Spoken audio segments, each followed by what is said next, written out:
चलिए अब हल्ला बोल कार्यक्रम की शुरुआत करते हैं। आज दरअसल आपको बात करते हैं कि किस तरीके से आग लगती इन घटनाओं पर अंकुश लगाने के लिए कितना प्रशासन तैयार है।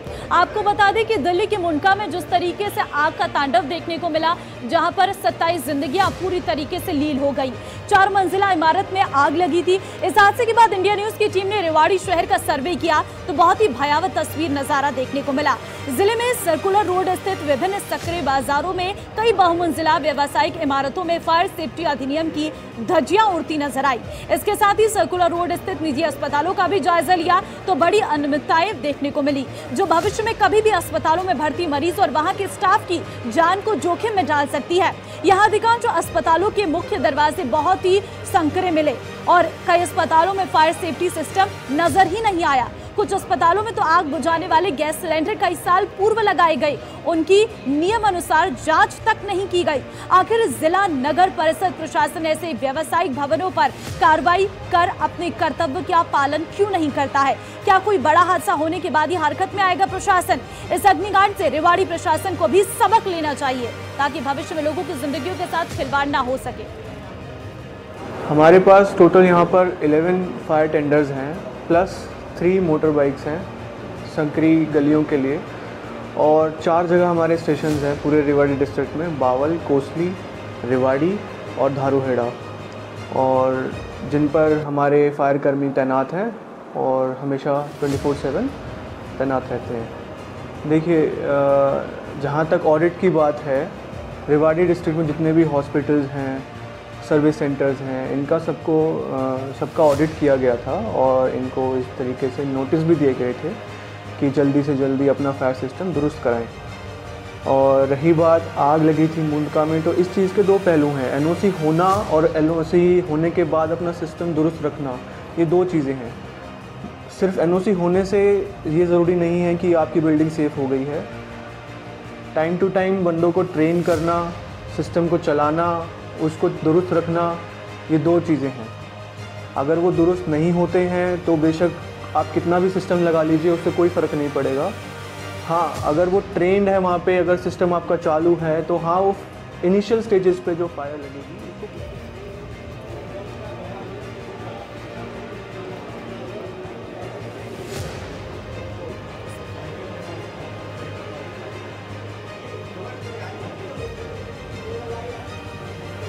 बलदेव इस वक्त दर्शक हमारे साथ जुड़ गए हैं। बलदेव, दिल्ली की स्थिति आपने देखी होगी जहां पर मुंडका में आग लगी थी। फिलहाल आप इससे हरियाणा में क्या आंकते हैं? क्या वहां पर अस्पतालों में आपको व्यवस्थाएं ठीक दिखती हैं, या जिस ऑफिस में आप काम करते हैं, किसी ऑफिस में आप जाते होंगे, वहां पर क्या आपको इस आग लगने के बाद वहां पर जो तंत्र मौजूद है वो पूरी तरीके से आपको नजर आते हैं? यहाँ इस देश में कहीं तंत्र मजबूत नहीं है जी। पैसे लो और कागज पर उसकी एनओसी ले लो, भाई यहाँ सब कुछ लगा हुआ है। आप कहीं भी रेड मार लीजिए, कहीं नहीं है ये सारा पैसे का खेल है। और उसके बाद में क्यों वो पैसे लेने वाले ही होते हैं, उसके बाद में कहते हैं कि हमने कमीशन बिठा दिया, ये कर दिया, वो कर दिया। करना बोलना कुछ नहीं, पैसे बटोरने हैं और वो बटोरते रहेंगे इस हिंदुस्तान में। और ये कांग्रेस की देन है और उसके बाद में बीजेपी वालों की देन है। ये इसमें सुधार नहीं होगा। सुधार जब होगा जब कोई सुभाष चंद्र बोस, लाल बहादुर शास्त्री जैसे कोई नेता आएंगे, उस टाइम कुछ देश में सुधार हो सकता है, वरना यही चलता रहेगा। अब अगर बीजेपी की देखेंगे वो मेंढक भाई इसकी वो है तो वो दूसरे साइड में उछल के चले जाएंगे, कांग्रेस से बीजेपी में आगे, बीजेपी से कांग्रेस में चले जाएंगे। ऐसे ही होता रहेगा, सुधार कुछ नहीं होगा। आम जनता जो मीडियम लोग हैं वो मरते रहेंगे और पैसे वाले खेलते रहेंगे। इसके बारे में यही कहना चाहेंगे कि कहीं कुछ नहीं, आप किसी ऑफिस में कहीं बड़े उसमें जाके देख दो, आपको कागजों में उनके पास सब कुछ मिलेगा। एक्चुअली में वहाँ कुछ नहीं होगा, खाली ये आपको मिल जाएंगे लाल डब्बे दिखाने के लिए भी। यहाँ हमने आगे बुझाने के लिए वो लगाए हुए हैं, बाकी उनके अंदर कुछ क्या नहीं आपने होगा। इसको लेकर कभी शिकायत की विभाग से जब आपको ऐसा नजारा देखने को मिला? जी आप ये बताएं, शिकायत किससे करिए? क्या उनको पता नहीं होता? शिकायत तो उस टाइम होती है जब कोई एक आधा केस हो। यहाँ तो सारा ही नंगा है इस देश में। आप आम मिनिस्टरों की पे बढ़ानी है तो ये 1 मिनट में बढ़ा लेते हैं, और जब आम उसके लिए इनके कुछ नहीं होता। जब जमींदारों में पास वो थी गेहूँ तो इन्होंने बंद कर दी, अब दोबारा शुरू कर दी। वो व्यापारियों से ये खरीदेंगे, उनको पैसे देंगे, तो उन्होंने जमींदारों को कम रेट पर दिया। ठीक है बलदेव, अपनी बात रखने के लिए फिलहाल आपका बहुत धन्यवाद। तमाम जानकारी आपने दी, किस तरीके की स्थिति आपको नजर आती है। तो फिलहाल आपको जानकारी दे रहे हैं कि किस तरीके से मुंडका अग्निकांड से प्रशासन कोई सबक लेता हुआ नजर आ रहा है नहीं, ये सवाल है। क्योंकि मुंडका अग्निकांड में जिस तरीके से लोगों की जिंदगियां लील हो गई, क्या इससे प्रशासन सबक ले रहा है? जब इंडिया न्यूज की टीम ने रेवाड़ी शहर का सर्वे किया तो वहां पर इमारतों में फायर सेफ्टी अधिनियम की धज्जियां उड़ती हुई नजर आई। शहर में बड़ी बड़ी इमारतें हैं लेकिन इंतजाम वहां पर छोटे छोटे नजर आए, और साथ ही फायर ब्रिगेड सेंटरों में भी संसाधनों का टोटा नजर आए।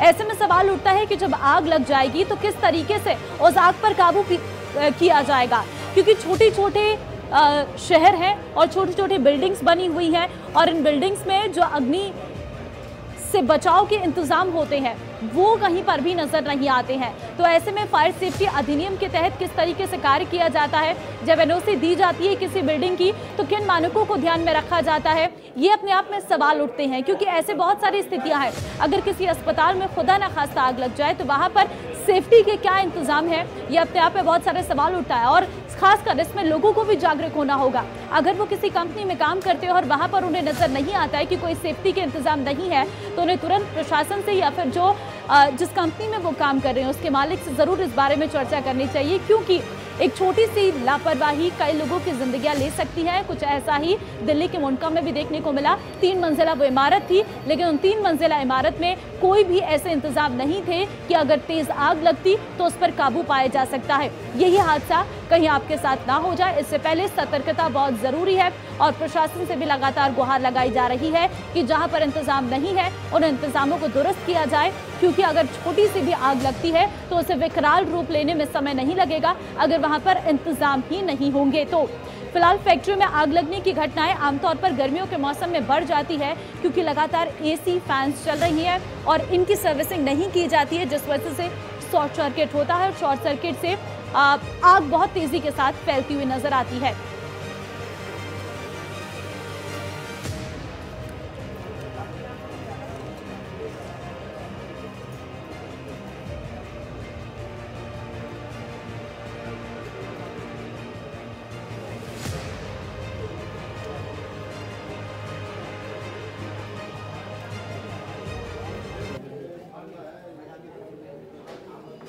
चलिए, अमित इस वक्त रेवाड़ी से हमारे साथ जुड़ गई हैं। अमित, क्या इंतजाम है रेवाड़ी में अगर आग लग जाती है किसी बिल्डिंग में, किसी अस्पताल में खुदा ना खास्ता, वहां पर इंतजाम क्या नजर आते हैं आपको? क्योंकि दिल्ली के मुंडका में जो हुआ वो स्थितियां हमारे सामने है।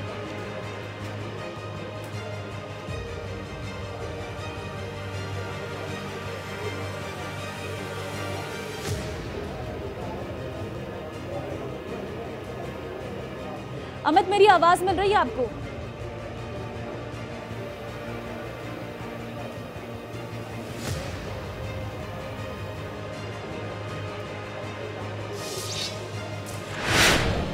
लगता है अमित तक मेरी आवाज नहीं पहुंच रही, दोबारा उनसे जुड़ने की कोशिश करेंगे। फिलहाल आपको जानकारी देते हैं कि किस तरीके से इंतजाम किए गए हैं।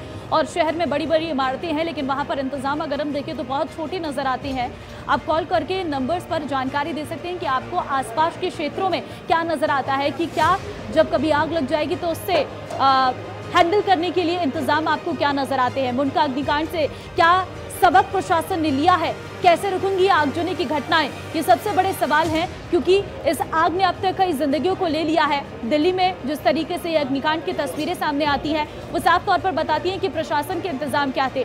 हरियाणा की अगर बात करें तो वो एक हब है जहां पर बहुत सारी फैक्ट्रीज हैं। ऐसे में इन फैक्ट्रीज में क्या इंतजाम है, किस तरीके से अग्निशमन विभाग की तरफ से वहां पर इंतजाम किए गए हैं, आग लगने के बाद क्या प्रोसेस है, क्या वहां पर वो सारी चीजें पूरी नजर आ रही हैं, या फिर जो इंतजाम पहले से मौजूद है उनकी सर्विसिंग होती है या फिर नहीं होती है, क्या इंतजाम है, ये साफ तौर पर अपने आप में सवाल है। और इसलिए इसके लिए सिर्फ प्रशासन नहीं, हमें भी जागरूक होना पड़ेगा। और अगर आपको अपने विभाग में जहां पर आप कार्यरत हैं वहां पर ये इंतजाम नहीं दिखते हैं तो आप इसकी जानकारी विभाग को तुरंत दीजिए, ताकि ये घटनाएं जो बढ़ रही हैं आगजनी की, इस पर अंकुश लगाया जा सके।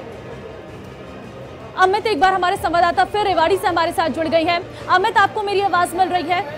जी जी। अमित, मेरा सवाल ये है कि जिस तरीके से दिल्ली में हमें ये अग्निकांड की तस्वीरें देखने को मिली, खुदा ना खास्ता ये कहीं और हो, ऐसे में क्या इंतजाम आपको रेवाड़ी में नजर आते हैं जब आप दफ्तरों में जाते हैं या फिर अस्पतालों में जाते हैं?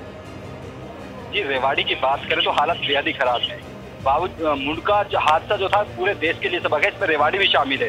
रेवाड़ी का जब हमने एक तरह से सर्वे किया, रेवाड़ी के अस्पतालों से लेकर सरकारी बिल्डिंग में गए, हर जगह हालात बदतर मिले। कहीं अस्पताल हो या कोई व्यावसायिक भवन हो, हर जगह जो फायर फाइटिंग सिस्टम है बदहाल पड़े, आग लगने की स्थिति में बहुत बड़ा हादसा हो सकता है। दूसरी बात क्या है कि आखिर किसी के पास भी अधिकांश अस्पताल हो या फिर व्यावसायिक भवन, बड़ी बात है कि सरकारी जो अस्पताल है उनके पास भी फायर की जो एनओसी होती है, दमकल विभाग के जो प्रयास होते हैं कि आखिर उनके द्वारा एक एनओसी दी जाती है, तमाम जो मानक होते हैं उसकी जांच के बाद। अधिकतर अस्पताल हो या व्यावसायिक भवन, किसी के पास भी एनओसी नहीं है। और वहीं दूसरी बात करें तो अधिकतर अस्पताल ऐसे भवनों में चल रहे हैं जिनके पास नक्शा पास तक नहीं है। ऐसे में यदि कोई जरा भी इस भीषण गर्मी के बीच यदि कोई भी चिंगारी आग की लगती है तो बहुत बड़ा हादसा हो सकता है, क्योंकि यहाँ पर वेंटिलेशन की सुविधा नहीं है, पार्किंग की सुविधा नहीं है, क्योंकि इनका जो नक्शा है वो पास नहीं कराया गया। इसके चलते उनको आज तक फायर एनओसी भी नहीं मिल पाई। इसी के चलते यदि कोई भी आगजनी जैसी घटना होती है, बहुत बड़ा हादसा हो सकता है। जी, लेकिन क्या आप विभाग के पास पहुंचे जब आपने इन स्थितियों को देखा अमित? क्योंकि आप बता रहे हैं कि अस्पतालों में इंतजाम नहीं है, अस्पतालों में हर दिन इतने मरीज आते हैं, खुदा ना खास्ता अगर कोई आग लगने की घटना सामने आती है, क्योंकि गर्मी लगातार है और शॉर्ट सर्किट सबसे ज्यादा गर्मी में देखने को मिलती है, विभाग क्यों नहीं जग रहा है? क्या दिक्कत हो रही है? क्या इंतजाम क्यों नहीं हो पा रही है?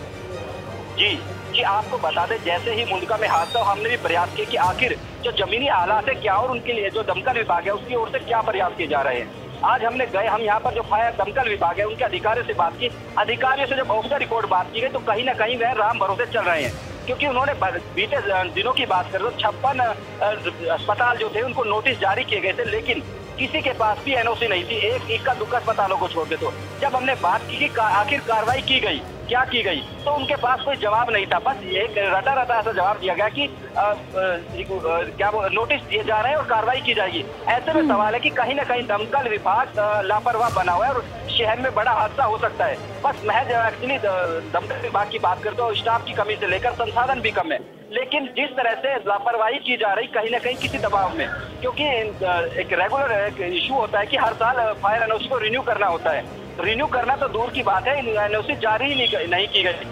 जब ये बात की गई कि आखिर एनओसी क्यों नहीं है, एनओसी नहीं होने के पीछे भी क्योंकि अस्पतालों के पास नक्शे ही नहीं है, नक्शे पास होने के बगैर एनओसी जारी नहीं की जा सकती। ऐसे में इन भवनों को सील किया जाना चाहिए था, लेकिन क्योंकि रसूख के चलते कहीं ना कहीं किसी दबाव के चलते ये अधिकारी अपनी जिम्मेदारी से बच रहे हैं। जी, लेकिन अमित, क्या फायर जो सेफ्टी विभाग है वहां पर संसाधन है? क्या जो फायर इक्विपमेंट होते हैं वो उनके पास मौजूद है? अगर कहीं पर आग लग जाती है, क्या उनके पास इतनी फायर ब्रिगेड की गाड़ियां मौजूद है कि वो उस स्तर पर पहुंचे और वहां पर आग बुझा पाए? जी, हम अभी एक छोटा उदाहरण देंगे। बीते दिनों गुरुग्राम में एक आग लगी थी। रेवाड़ी में महज 5 दमकल गाड़ियां हैं। रेवाड़ी में एक बड़ा औद्योगिक क्षेत्र है, बावल और धारुएड़ा। यदि कहीं पर भी आग लग जाती है तो 5 की 5 गाड़ियां वहां पर एंगेज हो जाती है। ऐसी स्थिति में दूसरी जगह पर आग बुझाना की चुनौती होती है। ऐसे में बात करें तो दमकल विभाग के पास रेवाड़ी की आबादी के हिसाब से एक पर्याप्त संसाधन नहीं है, क्योंकि यहाँ पर बात करें तो इंडस्ट्रियल एरिया करीब 2000 औद्योगिक इकाइयां हैं। कई बार यहाँ पर आगजनी की घटनाएं भी होती है, लेकिन समय टाइम पर दमकल गाड़ियां नहीं पहुंचती, जो पहुंचती हैं वो भी जरूरत के हिसाब से कम होती हैं। ऐसे में संसाधनों की बात करें तो संसाधन भी बेहद कम है। ऐसे में सवाल है कि आखिर यदि आगजनी की कोई ठीक है अमित, मैं लौटूंगी आपके पास, आप बने रहिए हमारे साथ, इस पर आपसे चर्चा करूंगी। फिलहाल एक दर्शक अमरिका इस वक्त हमारे साथ जुड़ गई है। अमरिका, आपको क्या स्थितियां नजर आती हैं? क्या आपको लग रहा है कि हरियाणा में पर्याप्त इंतजाम है आग बुझाने के लिए अगर खुदा ना खास्ता कहीं आग लगती है? नहीं, मुझे ऐसा बिल्कुल नहीं लगता, क्योंकि जैसा कि हम देख सकते हैं कि मुंडका वाले इंसिडेंट को भी ध्यान में रखते हुए अभी भी जो कहीं भी आग लगती है तो फायर ब्रिगेड बहुत लेट से पहुंचती है, जिस कारण हमें बहुत सारी परेशानियों का सामना करना पड़ता है। अस्पतालों में आप जाती होंगी, क्या वहाँ पर आपको इंतजाम देखने को मिलते हैं? वहाँ पर फायर सेफ्टी के इंतजाम है? नहीं, देखने को मिलते हैं, पर जिस तरह से मैं जैसे बता रही हूँ आपको, हमें फ़ोन करने पे भी कोई जवाब नहीं मिलता। वो लोग बहुत लेट आते हैं फ़ोन करने के बाद। ठीक है, चलिए, तमाम जानकारी दी अमरिका। फिलहाल आपका बहुत धन्यवाद। तो फ़ोन किया जाता है लेकिन फ़ोन रिसीव नहीं किया जाता है, रिसीव किया जाता है तो देरी से पहुंचती है, जिससे आग और विकराल हो जाती है। ये बड़ा सवाल है कि आखिर फायर विभाग की तरफ से क्यों यह अनदेखी की जा रही है। एक बड़ी घटना होने का आखिर क्यों फायर विभाग इंतजार करता है, उससे पहले ही क्यों नहीं इंतजामों को पूरा किया जाता है। अगर खुदा न खास्ता कोई आग लग जाती है तो उसमें जो जिंदगियां चली जाती हैं उसका जिम्मेदार आखिर कौन है। अगर विभाग के पास इंतजाम नहीं है तो विभाग आखिर इसकी शिकायतें क्यों नहीं आगे सरकार से करता है कि इंतजामों को पूरा किया जाए। ऊपर से लेकर नीचे तक सभी के दावे खोखले नजर आ रही हैं। यही अमित की तरफ से भी कहा जा रहा था, जब उन्होंने रियलिटी चेक किया तो उन्हें कुछ भी नजर नहीं आया। ग्राउंड पर जो सरकारी अस्पताल है वहां पर तक इंतजामों की कमी थी, वहां पर तक संसाधनों की कमी थी, सरकारी अस्पतालों की हालत तक दयनीय थी। ज्योति इस वक्त गुरुग्राम से दर्शक हमारे साथ जुड़ गई है। ज्योति, क्या हरियाणा में आपको नजर आता है गुरुग्राम में वहां पर संसाधन है अगर वहां पर आग लग जाती है तो? अगर ऐसा कोई इंसिडेंट हो जाता है तो मौके पर फायर ब्रिगेड नहीं पहुंच पाता है। वहीं ऐसे में डिपार्टमेंट्स के पास संसाधनों की भी कमी होती है, जिसके कारण अगर कहीं आग लग जाती है तो फायर डिपार्टमेंट के अधिकारियों के हाथ पैर फूल जाते हैं क्योंकि उनके पास सामान ही नहीं मौजूद होता। ऐसे में क्या विभाग से आपने इसको लेकर कभी शिकायत की? मैंने अपनी आंखों देखी, हाल में तारी मुंडिका में भी हाल में जो हुआ है, ऐसे वहाँ पर भी यही इंसिडेंट था कि मौके पर दमकल की गाड़ियाँ नहीं पहुँच पाई।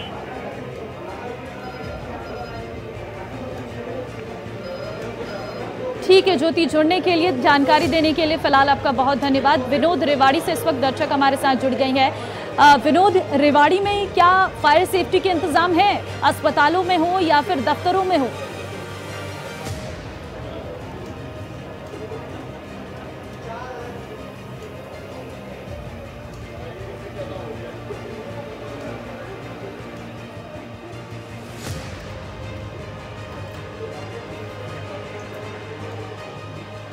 लगता है विनोद तक आवाज़ नहीं पहुंच पा रही है, दोबारा उनसे जुड़ने की कोशिश करेंगे।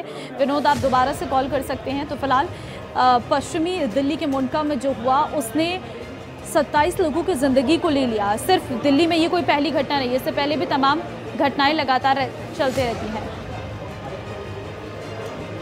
अमित लगातार संवाददाता हमारे साथ जुड़े हुए हैं। अमित, अभी हम दर्शकों से लगातार बात कर रही हैं और दर्शकों से बात करने में ये पता चलता है कि दर्शक ये तक कहते हैं कि कई बार शिकायत कर दी गई है लेकिन शिकायत के बाद भी कोई सुनवाई नहीं होती है। और फायर विभाग में अगर कॉल किया जाता है, अगर आग की घटनाएं कहीं पर होती है तो बहुत देरी से फोन उठाए जाते हैं और उसके बाद पहुंचा और देरी से जाता है। क्या आप मुझे सुन पा रहे हैं? नहीं आया।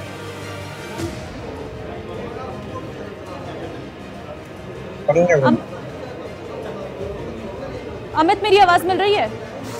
मेरी आवाज आ पा रही है आपको? ठीक है अमित, सवाल मेरा ये था आपके लिए कि दर्शक लगातार ये कह रहे हैं कि अगर फायर विभाग को कॉल किया जाता है तो पहले देरी से फोन रिसीव होता है और फोन रिसीव हो जाता है तो उसके बाद और देरी से पहुंचा जाता है, तब तक आग और ज्यादा विकराल हो जाती है। इसके पीछे आखिर फायर विभाग का क्या कहना है? जब आपके पास छुटपुट घटनाओं को कवर अप करने के लिए इंतजाम नहीं है तो अपने आप में आप पर सवाल उठते हैं। जी, बता दें कि यूं तो दावे तमाम किए जाते हैं, लेकिन जब ऑफ द रिकॉर्ड बात की जाती है कहीं ना कहीं संसाधनों की कमी की बात कही जाती है, क्योंकि जिस हिसाब से आबादी बढ़ी है और व्यवस्थाएं बढ़ी है, बिल्डिंग्स बनी है, उस लिहाज से संसाधन नहीं बढ़ाए गए।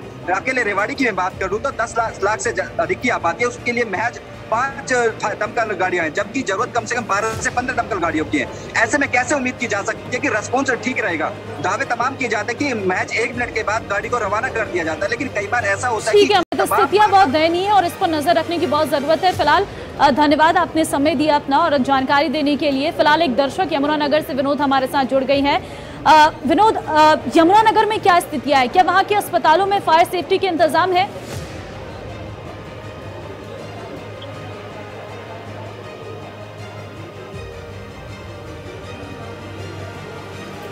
लगता है विनोद तक भी आवाज नहीं पहुंच पा रही है। फिलहाल स्थितियां बहुत दयनीय हैं और फायर सेफ्टी के क्या इंतजाम है ये अपने आप में सवाल